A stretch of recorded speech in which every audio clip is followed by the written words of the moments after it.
भाग जानते हो? ओहो कहानी खत्म हो गया। क्योंकि आज जो है हम लोग बात करने वाले हैं क्लास एनसीईआरटी क्लास 10th और ये इंट्रो है वो भी वास्तविक संख्या। और वास्तविक संख्या में जो है हम लोग जानने वाले हैं यूक्लिड। नाम तो सुने ही होंगे, यूक्लिड विभाजन एल्गोरिथम, है कि नहीं?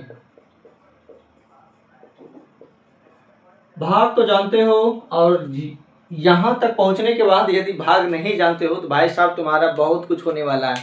तो हम बात करने वाले हैं यूक्लिड विभाजन एल्गोरिथम। आखिर भाग जब हम लोग जानते थे तो आखिर क्या जरूरत पड़ा कि यूक्लिड दादा को जो है ये यूक्लिड विभाजन एल्गोरिथम निकालने की, क्योंकि ये भी जो एक भाग की ही प्रक्रिया है। और भाग के द्वारा जो है हम लोग फाइंड करते हैं कि एचसीएफ क्या होगा दो नंबर्स का।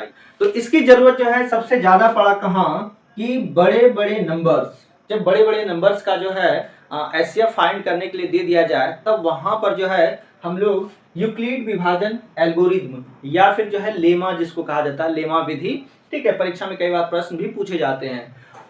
तो वहां पे इसका इस्तेमाल किया जाता है। और दूसरा जो है ये कि कंप्यूटर में जो है कोडिंग हो या फिर जो है एल्गोरिथम हो, वो इनपुट करने के लिए जो है यूक्लिड का जो है विभाजन एल्गोरिथम का इस्तेमाल किया जाता है।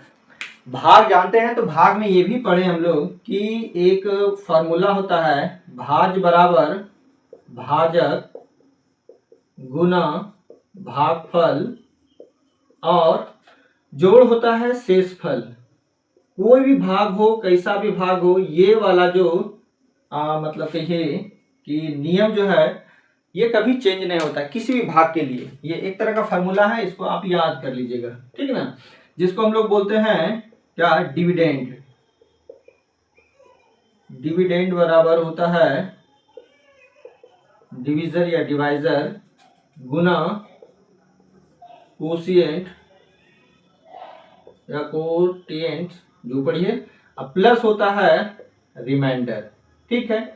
ये नियम जो है, ये सूत्र जो है, ये फॉर्मूला जो है, ये किसी भी भाग के लिए चेंज नहीं होता है, चाहे वो बड़ा हो, छोटा हो या फिर किसी तरह का क्यों ना हो। इससे हम लोग जो है परिचित हैं। इसी के आधार पे जो है हमारा कौन है, यूक्लिड का जो है विभाजन एल्गोरिथम, जिसको हम लोग यहाँ पे डिनोट करते हैं A equal to B Q plus R, ठीक है। A equal to B Q plus are, जहां ए को आप इससे कंपेयर कीजिएगा तो साफ पता चल जाएगा।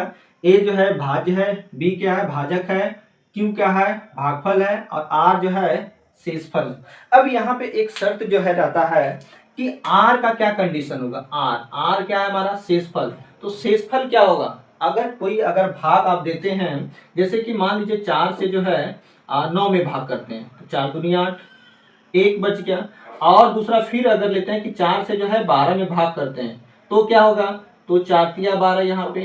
तो ये रिमाइंडर का जो आर का जो स्थिति होता है, या तो यहाँ पे 0 होगा या फिर 0 से बड़ा होगा। और बड़ा कहाँ तक होगा, तो 4 से हमेशा छोटा, है ना, 4 से हमेशा छोटा। मतलब आर की जो स्थिति होगा ये 0 से हमेशा बड़ा होगा या फिर 0 के बराबर होगा, 0 से बड़ा होगा या फिर 0 के बराबर होगा। लेकिन क्या कहेंगे कि ये आर जो है हमेशा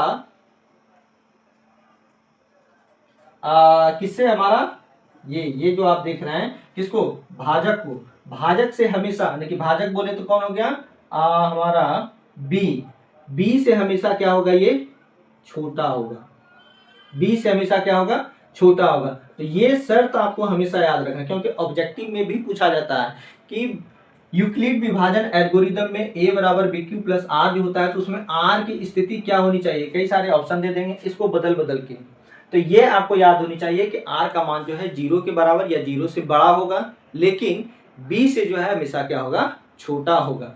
मतलब शेषफल की स्थिति जो होगा इस पर विशेष जोर दीजिए, ध्यान दीजिए कि ये रिमाइंडर जो होगा वो 0 के बराबर होगा या फिर जो है 0 से बड़ा होगा, लेकिन b से हमेशा क्या होगा, वो छोटा। क्योंकि जिससे भाग देंगे ये छोटा रहेगा तभी तो वहां पे स्टॉप होगा। मान लेते हैं कि यहाँ पे 5 अगर मेरा रिमाइंडर बचता, और तो ये जो है 5 4 से तो बड़ा है तो फिर भाग लगता है यहाँ पे, लेकिन नहीं, जब तक ये 4 से छोटा नहीं होगा तब तक भाग जो है स्टॉप नहीं होगा।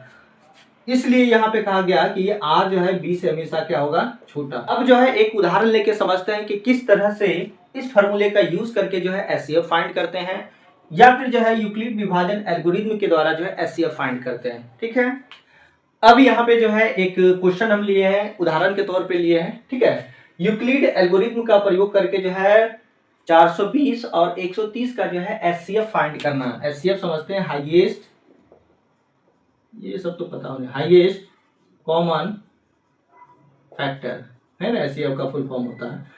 खैर जान लिए तो अच्छी बात है। अब इन दोनों का जो है एचसीएफ कैसे फाइंड करेंगे, और आपको अभी हम फॉर्मूला बताए थे कि ए बराबर क्या होता है, बी क्यू प्लस आर, जहां आर की स्थिति क्या बताए थे कि greater than equal to 0 but less than जो है होता है बी।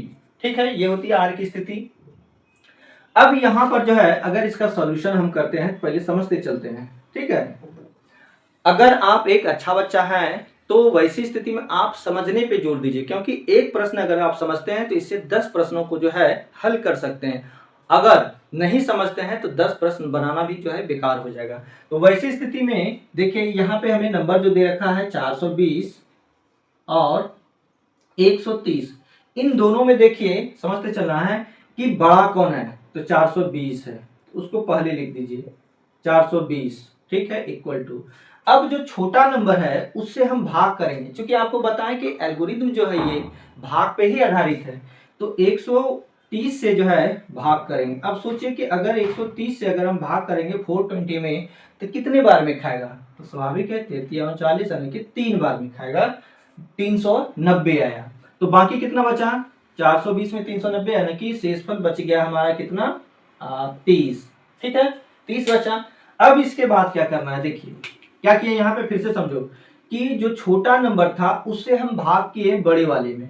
ठीक है, भाग किए कितना बार में, 3 बार में। ये जो 3 देख रहे हैं कितना टाइम्स दिखा रहा है कि 130 से जो है 3 बार भाग किए, शेषफल कितना बचा हमारा 30, है ना, ये वाला फॉर्म। देखिए अब देखिए अगला स्टेप क्या होगा, अभी तक जो हमारा भाजक था वो भाज्य बनेगा। ठीक है, मतलब जिससे अभी भाग दे रहे थे वो हमारा जो है भाज्य बन जाएगा, मतलब हो गया 130 ये। तो फिर हमारा भाजक क्या होगा, तो जो शेषफल बचा है वही हमारा अगला भाजक बनेगा, मतलब 30। अब सोचिए कि 130 में 30 से अगर भाग करेंगे कितने बार में, तो 5 बार में हो गया 150, 4 बार में लगेगा। तो शेषफल कितना बचेगा, ये बचा हमारा, चला गया 4 या 12 120, यानी कि 10 शेषफल बचा। भाई साहब ये कब तक करना है, जब तक कि रिमाइंडर जो है हमारा क्या हो जाए, 0 ना हो जाए, तब तक ये प्रक्रिया को रिपीट करते जाना। ठीक है, तो यहाँ पे हमको 0 लाना है, फिर वही करेंगे कि ये अगला जो है, सॉरी पिछला का जो कहिए कि भाजक था वो अब भाज्य बनेगा 30। ठीक है, 30 में भाग किसे करना है, तो जो पिछला का शेषफल था वही अगला का जो है भाजक बनेगा। तो ये हो गया हमारा 10। तो 30 में 10 से कितने बार में भाग लगेगा, तो 3 बार में। तो शेषफल क्या बचा, 0। कहानी खत्म, यहीं पे रुक जाएंगे।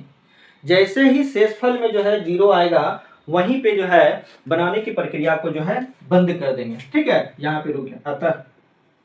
अतः 420 और 130 का HCF बराबर कितना हो गया, 10। जिससे लास्ट में खाएगा पूरा है ना, जिस भाजक से पूरा खाएगा वही जो है इसका क्या बन जाएगा, आंसर बन जाएगा। ठीक है, ये हमारा क्या हो जाएगा, आंसर हो जाएगा कि 420 और 130 का जो है HCF क्या होगा। अब इसको जो है भाग विधि से देखिए, है ना, भाग जैसे हम लोग रफ में, मान लीजिए यहाँ पेज है, रफ इधर कर लिए, ये हमारा क्या है, रफ है।